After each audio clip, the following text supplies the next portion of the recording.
Stalin. Let us pass to the question of an armed uprising. It is no longer a secret to anybody today that action by the people is inevitable.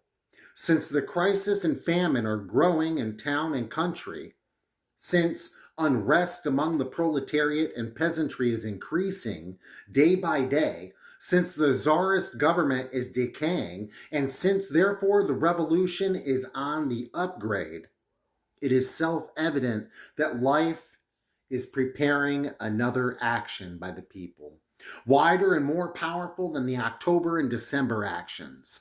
It is quite useless to discuss today whether this new action is desirable or undesirable, good or bad.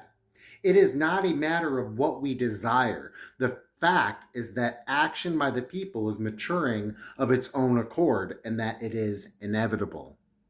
Skipping forward just slightly, the actions in January, October, and December showed that however peacefully you may start a general strike, however delicately you may behave in presenting your demands, and even if you come onto the battlefield unarmed, it must all end in a clash.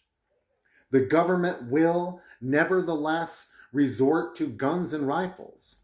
The people will, nevertheless, take to arms, and thus the general strike will nevertheless grow into an armed uprising. What does that prove? Only that the impending action of the people will not be simply a demonstration, but must necessarily assume an armed character. Thus, the decisive role will be played by armed insurrection. It is useless discussing whether violence is desirable or undesirable, good or bad. We repeat, it is not a matter of what we desire. The fact is that an armed insurrection will undoubtedly take place, and it will be impossible to avert it. Skipping ahead again, but how should we prepare for an armed uprising? How can we facilitate its victory? The December action showed that in addition to all our other sins, we social democrats are guilty of another great sin against the proletariat.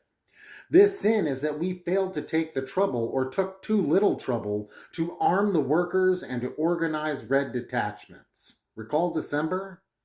Who does not remember the excited people who rose to the struggle in Tiflis, in the West Caucasus, in the south of Russia, in Siberia, in Moscow, in St. Petersburg, and in Baku? Why did the autocracy succeed in dispersing these infuriated people so easily? Was it because the people were not yet convinced that the czarist government was no good? Of course not.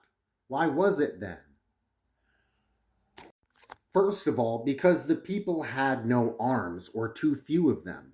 However great your consciousness may be, you cannot stand up against bullets with bare hands.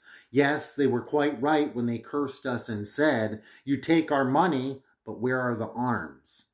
Secondly, because we had no trained red detachments capable of leading the rest, of procuring arms by force of arms, and of arming the people.